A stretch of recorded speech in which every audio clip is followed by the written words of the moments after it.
పత్రిజీ తులసీదళం భాగం 121. గురువు పరమ గురువు. నేటి శిష్యుడే రేపటి గురువు.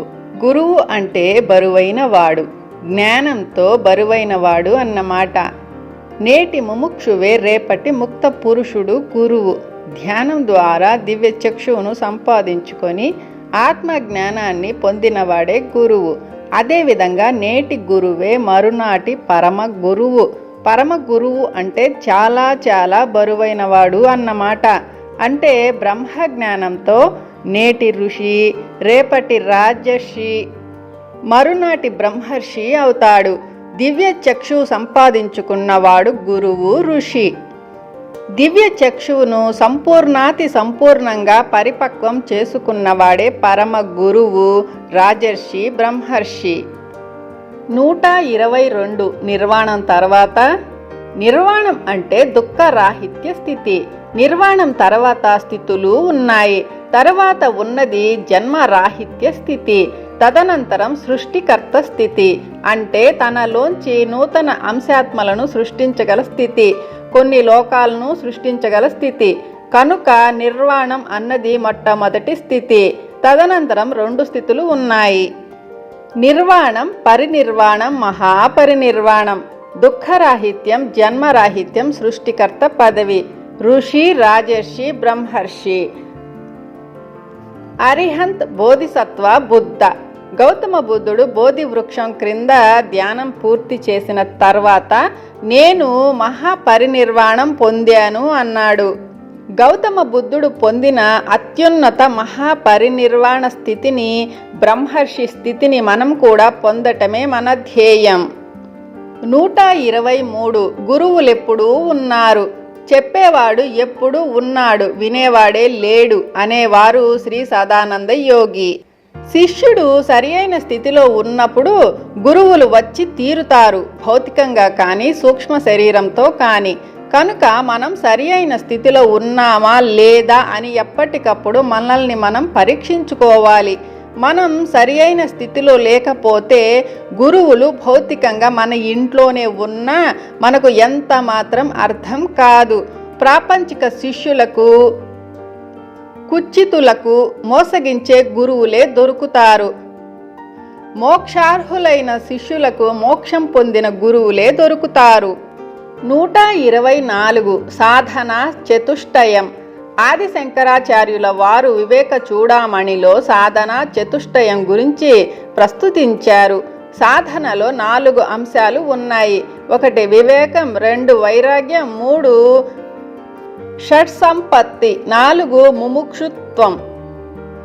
నిత్యానిత్య వస్తు విచక్షణ జ్ఞానమే వివేకం. ఇహ అముత్ర కర్మ ఫల భోగ అనాసక్తే వైరాగ్యం. మోక్ష ప్రాప్తి కోరే తీవ్ర సాధకుడి గుణగణాలే షట్ సంపత్తి. షడ్ ప్లస్ సంపత్తి అంటే 6 సంపత్తులు. అవి దయ, సమ, అతి, తితిక్ష, దమ, సమ, తితిక్ష, ఉపరతి, శ్రద్ధ, సమాధానాలు. బహిరేంద్రియ నిగ్రహం అన్నదే దయ, దమం. అంతరేంద్రియ నిగ్రహం అన్నదే సమం. బాధల నోర్చుకునే గుణమే తితిక్ష. కామం నుండి కొంత సందర్భానుసారంగా వైదొలగడమే ఉపరతి. త్రికరణ శుద్ధి ప్లస్ దీక్ష = శ్రద్ధ. ద్వంద్వాలలో సమంగా చలించకుండా ఉండటమే సమాధానం. ముక్తిని సదా తీవ్రంగా కోరుకోవటమే ముముక్షత్వం. సాధకుడికి వివేకం, వైరాగ్యం, షట్సంపత్తి, ముముక్షుత్వం అనే 4 లక్షణాలు ఉన్నప్పుడే మోక్ష ప్రాప్తి అవుతుంది అన్నవే ఆది శంకరాచార్యుల బోధ. 125. వేదాంత ఘోష. మెట్ట వేదాంత ఘోష ఇంక మనకు వద్దు, దాని వలన ఏమీ ఒరగదు. ద్వైతం, అద్వైతం, విశిష్టాద్వైతం అని ఒక్కటే వెర్రి కేకలు. ఏమిటి గోల? చేయవలసింది 2. మొదటిది యోగ సాధన, 2వది ఇతర యోగ సాధకుల ధ్యానానుభవాలను వారి ముఖతః వినటం, మరి ధ్యాన యోగులు వ్రాసిన గ్రంథాలను చదవటం. మతాలలో భేదాలు అన్నవి నిజానికి 0. వివిధ మతాలు అన్నవి అసలు లేనే లేవు. కనుక శుష్క వేదాంత చర్చలు ఇక కట్టి పెడదాం. తెలివైన వారు వేదాంత పఠనం జీవితాంతం చేస్తూ ఉండరు. వారు ఇంకా తామే స్వయంగా సదృష్టులుగా కావటానికి వెంటనే ప్రయత్నిస్తారు. 126 యోగ సాధన. ధమ్మపదంలో యోగ సాధన గురించి ఇలా ఉంది: యోగావే జాయతే భూరి అయోగా భూరి సజ్జయే తతత్తానం నివేశయ్య యథా భూరి పవర్డతి. యోగాద్వై జాయతే భూరి అయోగాద్భూరి సంక్షయః తతాత్మానం నివేణయేత్ యథా భూరి ప్రవర్తతే. సంస్కృతం. యోగానుష్ఠానం ధ్యానం వలన జ్ఞానం పుడుతుంది. యోగానుష్ఠానం లేకపోతే జ్ఞానక్షయం జరుగుతుంది. జ్ఞానం వృద్ధి అయ్యే దారిలోనే మనం మనల్ని నడిపించుకోవాలి. యోగ సాధనలో స్థితులు: మొదట చిత్తవృత్తి నిరోధం, తద్వారా కుండల్ని జాగరణం, చివరగా దివ్యచక్షువు ఉత్తేజితం, దాని క్రమక్రమ పరిపక్వత. 127 పతంజలి అష్టాంగ యోగం. పతంజలి మహర్షి ప్రవచించినది అష్టాంగ యోగ మార్గం. 8 అంగాలు కలిగిన సాధన కార్యక్రమం. అవి యమ, నియమ, ఆసన, ప్రాణాయామ, ప్రత్యాహార, ధారణ, ధ్యాన, సమాధులు. యమ నియమాలు సిద్ధస్థితిని సూచిస్తాయి. ఒకానొక ధ్యాన సాధకుడు ప్రాణాయామ, ప్రత్యాహార, ధారణ, ధ్యానం అనబడే ధ్యాన సాధన కార్యక్రమం ద్వారా క్రమక్రమంగా సర్వ సమాధానాలు పొంది సంపూర్ణ సమాధి చిత్తుడైనప్పుడు, అంటే సమాధి స్థితికి ఎదిగినప్పుడు అతనికి ఇక యమ నియమాలు అతి సులభం, అతి సహజం. యమ నియమాదులు భౌతిక సాంసారిక జీవితంలో సిద్ధత్వాన్ని సూచిస్తాయి.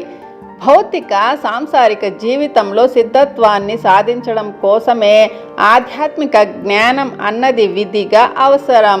ఆధ్యాత్మిక జ్ఞానం అన్నది చిత్తం వృత్తిరహితం అయినప్పుడే లభ్యం. చిత్తం వృత్తిరహితం కావడానికి మొదటగా ఆసన సిద్ధిని సాధించాలి.